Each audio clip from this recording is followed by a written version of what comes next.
다 함께 기도하심으로 4월 17일 목요일 아침 예배를 시작하겠습니다. 기도하겠습니다.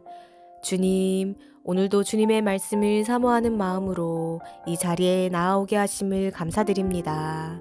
주님, 시작되는 오늘 하루의 삶 가운데에서도 주님의 은혜와 역사하심이 있게 하여 주시옵시고 그리스도의 사랑 안에 거하며 승리하는 삶을 살아가게 하여 주시옵소서.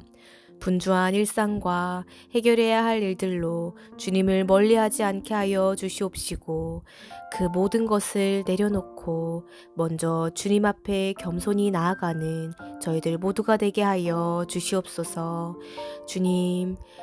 주님께서 오늘이라는 소중한 시간을 저희들에게 허락하여 주심을 감사드립니다.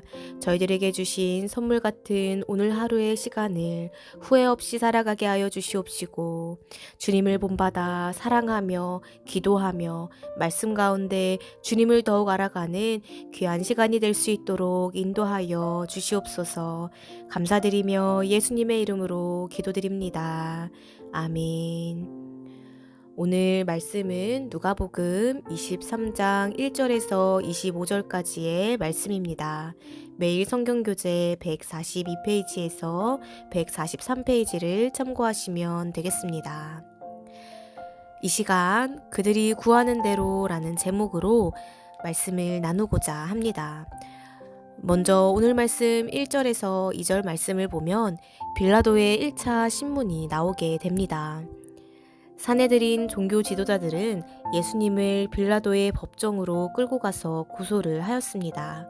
그들이 예수님을 빌라도에게로까지 끌고 간 것은 사형을 집행할 법적 권한이 로마의 유대 총독이었던 빌라도에게 있었기 때문이었습니다. 그들이 예수님을 고소하기 위해 빌라도에게 내세운 제목은 3가지였습니다. 먼저는 예수님이 백성들을 미혹하였다라는 것이었습니다. 즉 백성들을 선동하여서 질서를 어지럽혔다라는 것이었습니다. 두 번째는 가이사에게 세금 바치는 것을 금지시켰다라는 것이었습니다. 마지막으로 세 번째는 자칭 왕 그리스도라 하였다라는 것이었습니다. 그런데 사내들인의 종교 지도자들이 말한 죄목은 모두 거짓 증거였습니다. 예수님은 백성들을 미혹하거나 세금을 바치는 것을 거부하게 하거나 자칭 왕이라 칭하신 적이 없었습니다. 그러나 그들은 거짓 증거를 모아 어떻게든 예수님을 고발하고자 하였습니다. 재판을 맡은 총독 빌라도 역시 예수님께서 로마 정부에 대한 반란자가 아니라는 것을 알고 있었습니다. 누가복음 24장 4절의 말씀을 보면 빌라도가 대제사장들과 무리에게 이르되 내가 보니 이 사람에게 죄가 없도다 하니 라고 하며 빌라도는 예수님을 무죄로 인정하였습니다. 그러나 예수님은 무죄 판결을 받고서 석방된 것이 아니었습니다. 결국 예수님께서는 십자가형을 선고받았고 참혹한 죽음을 당하셨습니다. 예수님은 무죄하신 의로운 자로서 불의한 자들에 의해 죽임을 당하신 것입니다. 그들이 구하는 대로 예수님은 아무런 변명을 하지 않으셨고 침묵을 지키시며 그들의 뜻대로 되게 하셨습니다. 우리는 이 말씀을 통해 예수님의 죽음에 대해 생각해 보게 됩니다. 예수님의 죽음은 무죄한 자로서 자신의 죄로 인한 죽음이 아니었습니다. 예수님의 죽음은 타인의 죄를 위한 대속의 죽음이었습니다. 모든 인간은 죄인입니다. 로마서 5장 12절의 말씀을 보면 한 사람으로 말미암아 죄가 세상에 들어오고 죄로 말미암아 사망이 들어왔나니 이와 같이 모든 사람이 죄를 지었으므로 사망이 모든 사람에게 이르렀느니라 라고 하였습니다. 죄를 범한 모든 사람은 예외 없이 하나님의 법정에서 죽음을 선고받을 수밖에 없었습니다. 그런데 유일하게 죄 없으신 예수님께서 십자가에서 죄범한 모든 사람들을 대신해서 죽으심으로써 사람들의 죄값을 대신 치러주신 것입니다.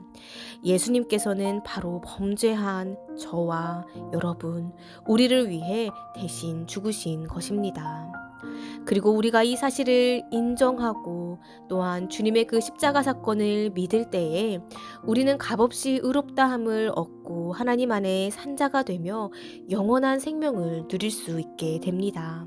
그리고 내 생명은 그리스도 예수께서 자신을 희생하여 죽으신 그 죽음의 값을 주시고 사신 것을 알아 다시는 죄악된 삶을 반복하지 않고 하나님께 영광 돌려드리는 삶을 살아가야 합니다. 성도 여러분, 고난주간을 지나가며 예수 그리스도의 대속의 죽음을 삶 속에서 깊이 묵상하시기를 바랍니다. 그리고 우리의 삶이 예수 그리스도의 죽으심과 그 사랑으로 다시 새로운 삶을 살게 되었음을 기억하며 그 은혜에 합당한 삶을 살아가시는 저와 모든 성도님의 삶이 되시기를 주님의 이름으로 간절히 소망합니다. 이 시간 오늘 주신 이 말씀 붙잡고 함께 기도하겠습니다. 주님, 연약한 우리를 위해 이 땅에 친히 오심으로 십자가의 모진 고통을 받으시며 저희들의 죄를 사하여 주시고 주님의 자녀 삼아 주심을 감사드립니다. 주님, 하나님의 죄를 알지 못하신 이를 우리를 대신하여서 죄로 삼으신 것은 우리로 하여금 그 안에서 하나님의 의가 되게 하려 하심이라 하셨습니다. 저희들이 주님의 그 측량할 수 없는 사랑과 크신 은혜에 합당한 삶을 살아갈 수 있도록 인도하여 주시옵소서. 그리하여 이전에 죄된 나의 모습은 버리고 오직 주님을 기쁘시게 하는 주님께 영광 돌려드리는 축복의 삶을 살게 하여 주시옵소서. 감사드리며 예수님의 이름으로 간절히 기도드립니다. 아멘. 이제 주님의 기도로 아침 예배를 마치겠습니다. 하늘에 계신 우리 아버지여, 이름이 거룩히 여김을 받으시오며 나라의 임하옵시며 뜻이 하늘에서 이룬 것 같이 땅에서도 이루어지이다. 오늘날 우리에게 일용할 양식을 주옵시고 우리가 우리에게 죄 지은 자를 사하여 준 것 같이 우리의 죄를 사하여 주옵시고 우리를 시험에 들게 하지 마옵시고 다만 악에서 구하옵소서. 나라와 권세와 영광이 아버지께 영원히 있사옵나이다. 아멘.